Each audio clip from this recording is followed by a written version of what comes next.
Hi everyone, my name's Isaac. Welcome to Business Attire. Today I'm going to be talking about the new DC movie Suicide Squad. I've got a lot to talk about with this one. It's going to be spoiler, so if you haven't seen the film, please go and see it. And then come back and we'll have a little bit of discussion about it. I'm really interested to see what you guys think about this as well. So make sure you let me know down in the comments below afterwards.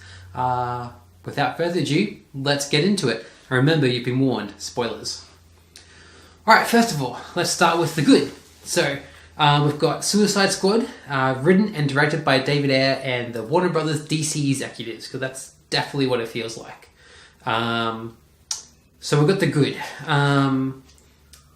El Diablo. I really liked El Diablo's character. I actually thought he was really grounded, and he was really real in the decisions that he made. A lot of the other characters I felt, I guess, they were good, but he was the most sympathetic, and the way that he talked about things, and because of the treatment with his family and what happened there, I thought that he was the most that I could connect with personally. Margot Robbie, of course, Harley Quinn. She did a great job as Harley Quinn. Always thought that was really good casting to begin with, and I feel that she nailed it. I guess Harley Quinn for me, I like the character, but I've never really been like a big follower of the character. Like, I know DC's just come out today and said that Harley Quinn's pretty much the fourth pillar in their DC comics. So you've got Batman, Superman, Wonder Woman, and then Harley Quinn. For me, I've never really connected with the character in that way. So I guess I didn't go into this movie expecting to come out overly excited with the character. I guess I still feel the same with her. So I feel that she did well. She represented the character as she is in the comics. I haven't seen the old Batman animated series yet. I have started watching a couple of the episodes, but I haven't seen Harley Quinn come into it yet, so I can't judge compared to that one. Jai Courtney. Now, Jai Courtney's an actor I don't normally like that much, but I think he did really well as Boomerang. I think he really nailed that character. He didn't have much to do in the movie, didn't really have that much to say, but I think that's kind of good. But when he was there, he definitely provided his own, I guess the character itself provided a different dynamic to the rest of the group, so I thought that was really good. The Enchantress. I actually thought, obviously I knew the Enchantress was in the film going into it. I thought that DC's actually been quite bold with their move. They've pretty much... I know this is the third movie, but it's really the second since DC decided that they were going to use Man of Steel to be the opener for their own universe of movies. And it's really bold, I think, for DC to already be moving into the mystic realm of things. So... and Marvel stayed away from that for a long time, and yeah, they've done Aliens and they've done some really weird stuff, but they've gotten weirder over time, whereas DC's, I guess, just jumping right in there, and that's good to see. Of course, Marvel's now getting into the mystic realm with Doctor Strange coming out. I'm sure it'll be another fantastic film. Like all the Marvel films seem to be good, at least. But yeah, I thought kudos to you, DC. For jumping in there straight away, and the character was handled really well, so I thought that was good. Amanda Waller, Viola Davis, wow, she nailed it. She was by far one of the best things about this film.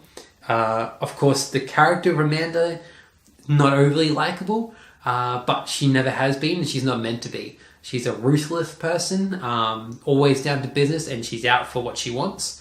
And that was really displayed well in this film. Character was written really well for the film and acted fantastically. There's one part, I think near the middle of the film, or maybe closer to the end, and she just kills all of the other police officers around her, just so there's no witnesses left. And bam, it was just there was no hint to it happening. It was just bam, bam, bam, it's done. Let's go. And I thought that was fantastic. One of the better things about the film, absolutely. Now the Joker, I think Jared Leto did a really, really good job with the Joker.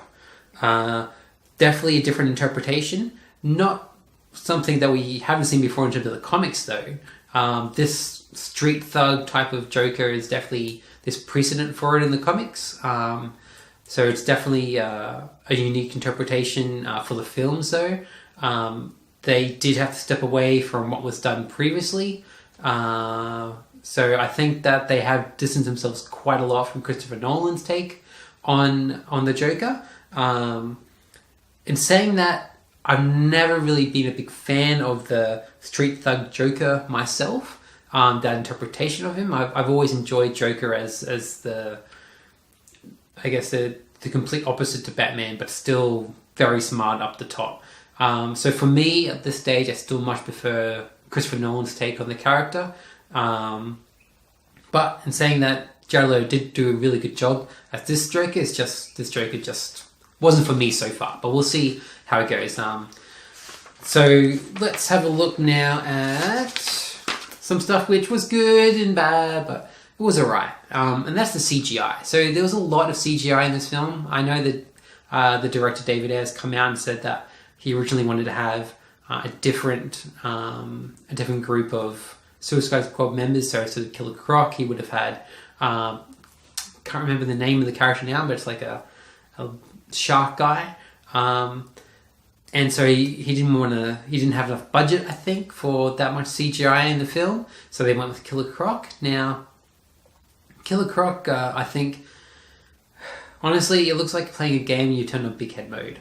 His head is ginormous compared to the rest of his body. It just looked weird to me. I really hope that they fix that character moving forward, buff him up a little bit maybe. I really like to see Killer Croc get bigger if possible somehow. As far as I remember, Killer Croc's always been huge. I think he really could have done with a bit of CG there as well, maybe to help him out, or just, I don't know, some kind of prosthetics to bulk him up a bit more or something. The head just, there's so much prosthetics on the head, I feel, that it just made it so big compared to the rest of the guy's body. On the whole, though, the actor who played him did a really good job with what he had. Didn't have that many lines in the film. A lot of it he had to act out with just actions and things, and just the way that he interacts with the environment, I guess, it does look like Killer Croc. So that was good as well. But the CGI on the whole was great for Enchantress. It was used really well there. I did feel it was a bit off for a brother, though, who turns up. I don't know if it's just because the brother wasn't as expressive, because it was like a full CGI character, or what it was. Maybe it was just the lighting, because the brother had lots of light within him, and maybe it just wasn't refracting properly within the environment. Maybe that's what threw it off for me. I'm not quite sure. I'd have to watch the movie a couple more times, but there was just something that just didn't sit right with me there. And now, that's kind of where the good and bad stuff, well, the good and the middle stuff sit for me. Now, this movie's been getting pretty bad reviews, and I can kind of see why. You can definitely see that this is a movie of two minds. You can definitely see that David Ayer and the Warner Brothers executive committees had one frame of mind going into the film when they created it, and then another in the editing phase. Obviously, I believe the editing was still happening once Batman vs Superman came out. So there was still, and that's where things have changed. So, and of course we had that trailer to begin with that had that the Queen music over the top of it, and then the reaction to that, they've decided to go back and add in a lot more music like that. And honestly, you can tell the film was not shot to have that kind of music with it. It just, there's a lot of that music right near the beginning of the film, and then it kind of gets to like a third through the film, and it just kind of stops until there's like one right near the end. And then just the middle chunk you can see is just, that's what David Ayer wanted to create, I feel, at least. And then the beginning and end, they've added on this goofy music to try and make it feel a bit more Guardians of the Galaxy-ish, but the movie just doesn't feel like that. It feels nitty and gritty, which is fine, and it just doesn't gel with this whole light, upbeat stuff. And the music just felt really out of place. Even there was one point when there was an Eminem song playing, and that was just like, wow, like it just did not fit in at all, and it really does stick out like a sore thumb, and it totally broke my immersion into the film. Like, it made me remember that I was watching a film, and that's one of the worst things I think that a film can do. Again, okay, so we now going back talking about the marketing. The Joker's been hyped up a lot, I feel, with the marketing, just because he's plastered all over the marketing when really he shouldn't be. Joker's only in this to give Harley Quinn some context, so he's really just in there as a backstory to Harley Quinn. He doesn't really have anything in it to do for himself. Anything he does in the film is in direct relationship to Harley Quinn. He's not in there to stand on his own 2 feet or do anything to drive his own character forward or do anything meaningful with that character. It's just in there as part of the backstory for Harley Quinn, and that was kind of disappointing for me in terms of the marketing for it. I don't think you needed to market it that much either with the Joker. I mean, you got Margot Robbie, you got Will Smith, you got all these high name actors, and just, push what you've got. You don't try and sell us on something which you don't have to get us in the seats, because most people are going to go see this anyway because they're kind of hyped for it. So I think that was just a poor form there. Might get a couple of people down when they see the film. Backstory. So beginning of the film, you've got what's her name again? Amanda Waller going through and talking to some people up above her about putting this Task Force X together, and she's going through all the different people she wants in the gang and all their backstories, and it was really just exposition-y. They did show, when they did the backstory, they did show us the backstories. They actually showed us videos of it all happening, and that's where Batman comes in, some of these flashbacks. But I really just thought it could have been a different way. Like, a lot of these backstories we didn't need to know. I think that they could have just showed us what these characters can do and who they are throughout the actual story in a more in a way that felt more organic for the film. The only one that I feel at least really needed to know was the Enchantresses, because that's kind of pivotal to the plot. But I think, honestly, I don't understand why they didn't put that as like the opening sequence for the film. Like, that backstory just could have been the beginning of the film, and I think that would have worked a lot better, because if memory serves, the beginning of the film starts with like Harley Quinn and the Joker, and it starts with Deadshot, that's right, and then it goes to Harley Quinn in a prison cell, and then we get a bit of flashback on her, I think. And I just feel like, the Enchantress part was what was needed for the film. People needed to know to set up the film, and until that backstory bit comes in, like, the rest of it is just kind of like, it's like reading the epilogue of something, and sorry, not the epilogue, the preface of something. I think that it just could have been better organized, and if that was rewritten and those backstories were fitted into the film a bit better, I think it would have flowed a bit more and been more organic in its approach. So, well, that's just my thoughts on it. Another thought that I have, which is probably going to be unpopular, is Deadshot. I think Will Smith, he played the character well. He did a good job. I think Deadshot was written well for this film. But for myself, I don't know what it was, but I don't know if it was something to do with the acting, or maybe Will Smith's just too big a name star, but all I could see on screen was Will Smith. It was like when I was watching the last Die Hard film, and all I could see was Bruce Willis. It's like, there's Bruce Willis. Where's John McClane? He's not here. It's Bruce Willis.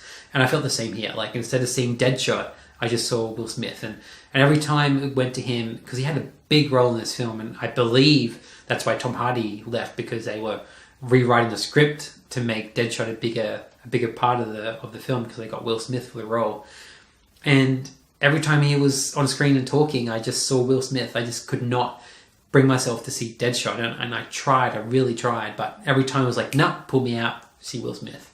And Will Smith is a great actor. He's got a film coming out, I don't know if it's been or not, about like the head injuries in football, and he's got an accent in that one, and every time I see a trailer for that, I don't see it. I don't see Will Smith at all. I see the character that he's playing.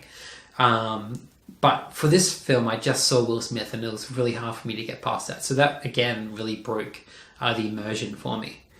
The next thing was probably one of the biggest things. I've talked about the Enchantress and the backstory and the plotline, but one of the bigger things, and DC, like, you're creating a universe, and so when you create a universe and you see all these movies are interconnected and you give them placing, so the beginning of this film, it very much highlights that Superman is dead. So this takes place after Batman vs Superman, and the ending credits scene places this before Justice League because Bruce Wayne comes in and gets some information off Amanda Waller about where Aquaman and the Flash are.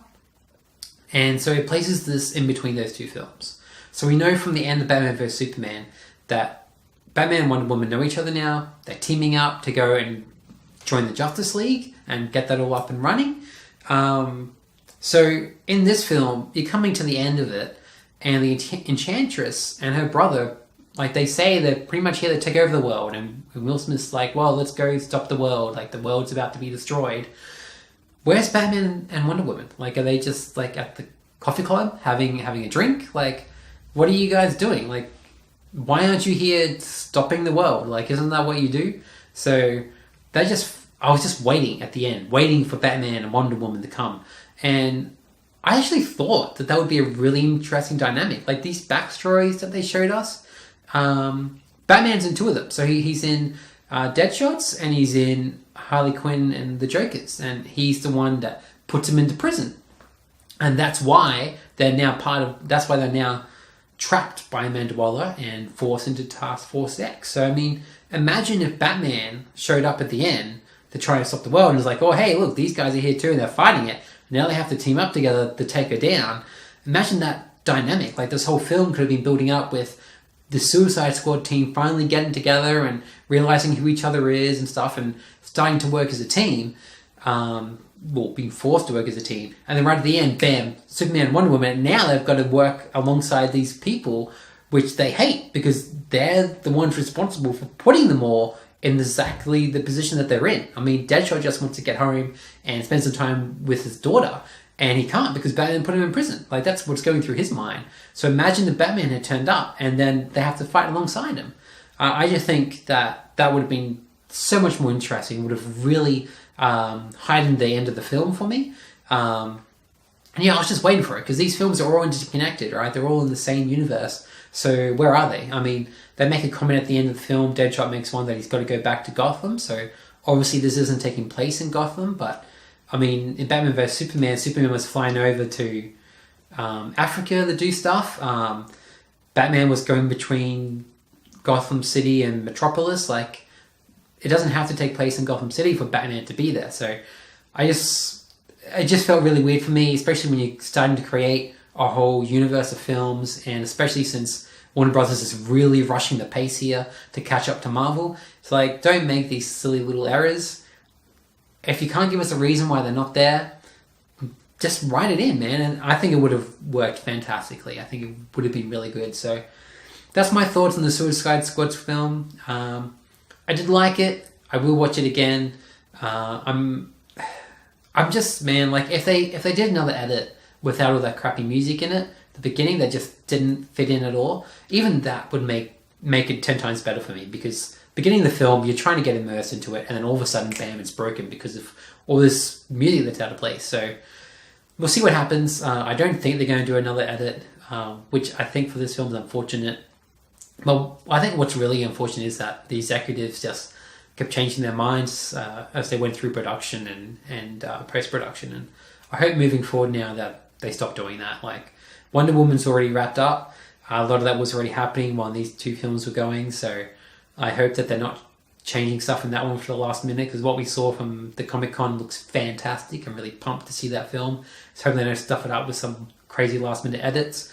And I'm really looking forward to the Justice League. That one looks, so far looks really interesting and a bit more lighthearted. And yeah, I like the dynamic that seems to be happening between Batman and Wonder Woman there. So anyway, if you've seen Suicide Squad, let me know down below what you think. Let me know if you agree with any of the thoughts that I've mentioned, or if you don't, I'm interested to hear what you guys think as well. Anyway, and until next time, I'm Isaac, and thanks for tuning into Business Attire.